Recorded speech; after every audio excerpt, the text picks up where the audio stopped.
waan ka sheekeeyay waagii waloorada waxaan ahaa micnaha urur kamid ah ururadii isku hayay talada iyo maamulka wadanka Soomaaliya oo la oran jiray ururkii wax matarayaasha Soomaaliyeed markii dambe oo isteediyada la qaatay oo carrigii isteed la qaatayna meeshii oo eber ahaanimiyo banaano ebertiiba laftigeeda iska barakaysto Everland State baan ula baxay maamulka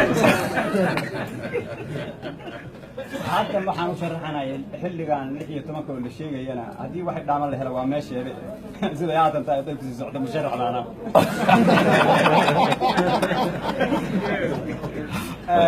hadda marka anigu waxaan is weydiiyay madaxweynayaashan faraha badan leh oo hadda Soomaaliya jooga madaxweynayaasha hore waa loo heesi jiray هذا محمد سياد وكله نوروسية نوارسية نداده سية عينان كهاي وحسن مغل كبير هل هي اسمه مقال أنا وحن كرفي عناي هذا كوة شو هذا خلاص يسوون أنا نعمل مرينا أنا أبغى وحن ده حديقة العقبة هو وده 8 متر عن مجال أنا كده حاجة يعني هوري لكن العقبة مسؤول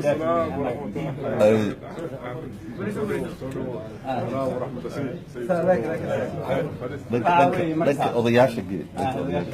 وهاوي مركا أنا ومرت مدحوينها سنة هاي مدحوينها Everland State ما كبعد راس wax loo heesay oo haatan madaxweynayaashan dambe oo Taiwan-ka wax loo heesay aniga la Taiwan waa macnaha waxaan jannada ahay meel gaar iyo xadaab maqal meel sin waxa saddex maqal waxa aad celis waxaas waa waxaan maaragtay noqon doon siilaayn waxaan tayarayn aniga marka waa la ii heesay heeski ma saaka idin sheegaya intiina oo xiyaar ay dhaqaaqada naga yareeyay waxa la igu heesay waxa soo haray horta qof waliba wuxuu qabtay baa lagu heesiyaa ama lagu gabeeyaa kuwan kale waxaan macnaha is weydiiyaa ma gabaga qaban waayay ma heeska qaban waayay ma buraanburka qaban waayay ma sadadka Soomaaliyeed ba kala masuugay aniga la igala masuugay golaha xildhibaanada iyo wasiirada ay heesay waxay yiraahdeen dal burburay dadna aan helin dariiqyadii la wada xiray laamigo dukaafada oo aan dan loo gelin daara aan ka dhoobnay mudana nadaadi dadkii oo is wada dilay oo aan daawo loo helin may dibadda yaal oo dugaagu ka heeqaday aan darajo doonay mudana nadaadi ciidankoo dib jiray xalay oo aan dab loo shidin oo aan daryeel helin oo qabiil u kala duman dawlad aan ku noqonay mudana nadaadi ruuxii damiir loo dalka wax ugu yaalana aan dabandabiyeynay mudana nadaadi ka halawnay dawgood dululaati qaadnay musuq maasuq doortoo saacadana la diriirow badda aan dalaaloon danaheena gaarnay mudana nadaadi wala anaga ku farxa هاي سليم ما كل حين سواء كم حي ولا كتمايا قبض سجمت بان هاي ما أعرف هذا فيري تقالك ده كل دمية وحو كفري سيدا أنتي نام بالك فيه والله هذا تقال باوح متدير كسعودة ديران كان هذا الهيب كسعودة وحو تجد دونا أول ضلك هو رمبو جاري إنه تبدأ مع عوض هل قف أو كان حيا أنا هل قف أو له هذا الحيا ومع عرب كيسة كذا مسؤولين ما أعرف waxa la suugayaa marka gobolada tago degmooyinka tago guryaha tago geed walba galmaya la suugayaa waxa weeyaan dadka hadda musharaxiinta ama xisbiyaasha wata iyo ama wax garadka ah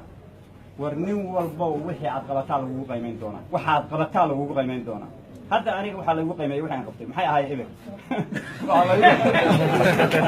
qaladkii wuu noqday eber ayadii baa lagu qiimeeyay waa la igu hees adinka waxa lagu qiimeeyay sidoo waxaad qabataa kasoo bilaaba ama isim lahaada ama siyaasi lahaada ama xildhibaan lahaada ama xubno hore oo xil qabta lahaada oo caana waxaad kasoo bilowdaa guriga asaaska laga bilaabaaye war dadkan dabaleyntiisa iyo guriga salkiisa kasoo bilaaba oo adeeryaal waxaan idin baranno annagoo idin naqaano marka xilka isku soo faraxa horta taasna halkaasan ka leeyahay waxaa soo haray gabay iyo dira ka qaad baan saaka raacinaya intaan waa intaan isla gabay annaga dhibaatada na taabatay oo na halaysay siyaasi horta marka hore noo keenay marka waan gabi gabagaas marka haddii uu isku aadanaan waayo hayla yaabinina wuxuu yidhi in dhaweyd badeeleyda gabay waa anigaan marinay maankayga waataan ka jaray mihidiskiisii iyo meeshuu godan ka baxa mawjad baan soo harqinayaa Soomaalida waxaan la hadlayaa hoday naftoodii madaxnimo u dirir baan dilay aan danteen wadin xoolaha dadweynaha markii lagu heshiin waayo midkii ay siyaasadu wataa meel u qaban weydo markaasuu qabiilooyin iyo beela kiciyaaye maxay naga damceen buu dhahaa reerahan kale annagoon mabdu'a uu watay hoos u dhowaan xaalka markaasaan hub iyo sanad iyo qalab badboobnaaye markaasaa dagaal qaabdaraa lagu qasaaraayo maqolyihii waxaan nahay dadka iyo qarafka loo doontay boqolaal kun baa nagaga dhumay muran dhexdooda ahe yaan kala xiriirnaa xaqaan leenahaa maqane mase qayla raac baan ahayn lagu qaraagtaa waa kanoo naf iyo maal hungan galabka joognaay guryaheennii baa nooga dibay guriligtoodii jiingadii alwaxdii hadday midoobe meelaaday xaggee lacag ka keennaa miyaan shilin bahaynaa sii waday waxaan ku meeleeyey dagaalkaana daaneeyadoo dabada dheeraaday dantii laga lahaa waa midaan naga dahsoonayn dad siyaasi sheeganahayaa gubay dhulkeennii wixii hara colaad maalin baa laga heshiiyey xoogaaga harayaan marka la isku kaamay xoogaaga hara isku haya marinini noo taliya waa ka bax